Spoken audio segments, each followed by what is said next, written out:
Thank have you the so question and answer. Yeah. right. Thank you so much for that insightful presentation, sir. We'll now move into the Q&A session. And here's how we are going to do it. If you have a question, please use your virtual hand. Just go to the reactions, select raise hand, and then raise your hand. I'll ask you to unmute, and you go ahead with your question. Or better still, you can drop your question in the chat box. Hopefully, we'll get to read all of them. Okay. Please, the floor is open now for questions. Yeah. Okay. Let's see. Okay. Now, question and answers. Yeah. And then also people can type in their questions. If some people can type in questions in the chat. So as somebody is speaking, Idris, you can look at the question and then maybe read it to me or the person. Some people are feeling shy to talk, They don't feel shy to talk. Okay. So what is the first question?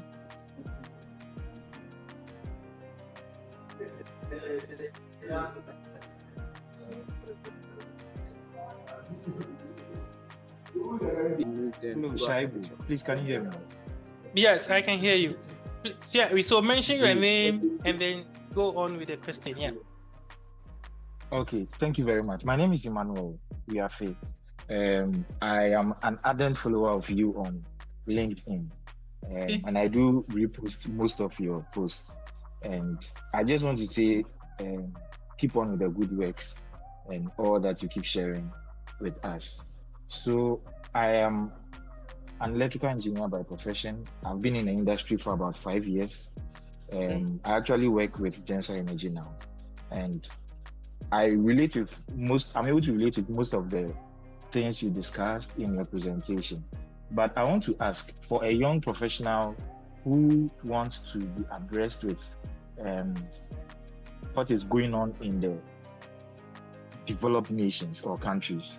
So for instance, it's actually one of my vision and one of my plan to one day school in the US and probably work there. I want to know, do you have any recommendation for me in terms of maybe softwares I'm supposed to know, probably for an electrical engineer?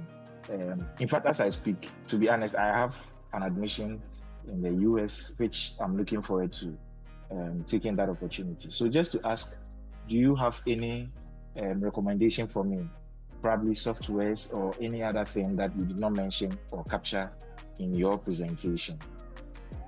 Okay. Thank you. Thank you so much, Emmanuel. So thank you.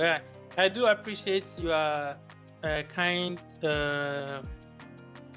words, and thank you for following up. And with respect to your question, coming to the US and then schooling here, it's a great opportunity. Once you have it, I would recommend you take it. Just like the same thing when I was in Ghana, and then I was by then thinking about because I like economics, I like the money side of things. So I wanted to understand a lot of things, but I have a mentor that told me that by then I was looking at schools, and then I got the admission, and then he advised me to take the opportunity. So the same way, if you have gotten the admission, or if you're even planning about applying to schools in the US here, it's not a bad thing. It's very good. I thank my mentor for giving me the advice, for coming here, and I thank God for making things. It's not everything is so easy, but it's okay. Some of the softwares you should think about, it depends on the industry you want to work in. So for instance, when I came here, one of the students who was my senior told me that he heard that it's difficult for international students to get some job immediately after finishing. So if you have some work experience back in your home country, now you say you have experience in Ghana, that's a plus. It really helps you, but it also depends on how you position yourself. So look at the skills that you are lacking. Like I mentioned, take inventory. Which sector do you want to work in? If you want to work in the solar industry, look at what are some of the skills that are required in solar. So if you know this, you can make a list, and then out of the list of 5 of the top skills needed in the solar industry or renewable industry, you now see that, okay, I know maybe how to use ETAP for power system analysis. I know how to use PVSys for power system for PV modeling. And PVSys is like the top software to know, right? So not to keep my answer long, you need to make inventory of the skills that you need based on the industry you want to go, and then try to compensate by picking up a training course whilst you are in school. So by the time you graduate, if you are doing interview, you can now tell the interviewer that I don't know how to use PVSys 100%, but I have used it to make student projects. And then you can show them the student project. That's the same strategy I used.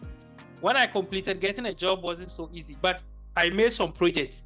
And then when I interviewed, after the interview, I followed up. And then following up, I sent a report of the analysis I have done. As a way of the email that you always send to the interviewer after the interview. When you are responding, try to send back all the studies you have done, maybe in PVSys, and then maybe ETAP, put a short report and send it that this is what you have done. And I did that, and I think the employer was so impressed and they gave me the job. So that's what I would say. Maybe let's go to the next question. I'll keep my answer short. Does that help you? Thank you very much. Thank you very much, Shaibu. Yes. Okay. I see Ahmed has a question here. I'll just ask you to unmute in a minute. Oh, okay. So, I can read a question from here. A question from John that says, is it a question? Okay. Yeah, hello. I can hear.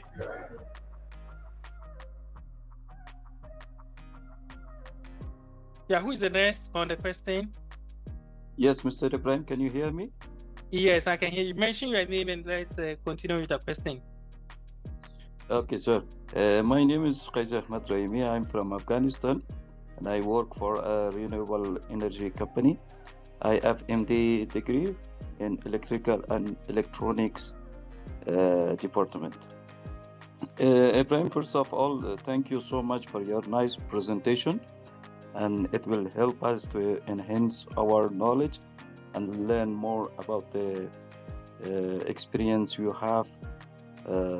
So my question is about the renewable energy, especially on solar power plants. Is the degree of solar radiation can affect the efficiency of solar plants? Because actually I have seen this effect whenever the solar radiation is more than 40 degrees. The solar panel efficiency will reduce, but whenever the solar radiation is lower than 40 degrees, it will be okay for us, as the efficiency will increase for the solar panels. So what will be the solution if we can increase or improve the solar panel efficiency whenever the solar radiation is more? Yeah, so this is a very good question. Thank you, Ahmed. And a very, very technical one. So as you know, the way solar PV works, it's based on the sun irradiation, right? So the sun irradiation is different in every location, depending on where you are. So the amount of so the way the solar power plant works is that it's based on the amount of sunlight, which is the irradiation, not the heat. So when the temperature goes up, if you have a higher temperature, then it will affect the efficiency of the PV plant, right? So when the temperature goes up, the voltage will drop, and when voltage drops, then that will affect the power output of the plant. So think about it like the power is equal to the voltage times current. So when voltage drops, the power will be less. In the hot areas, voltages will drop. In the colder areas, voltages will increase. So this is actually done in the preliminary design stage, where you need to look at the area, and then you need to do all the analysis considering the temperature of the area. And then based on that conditions, you'll be able to tell that, okay, my plant will be able to produce this amount, right? So that's the answer I'll give.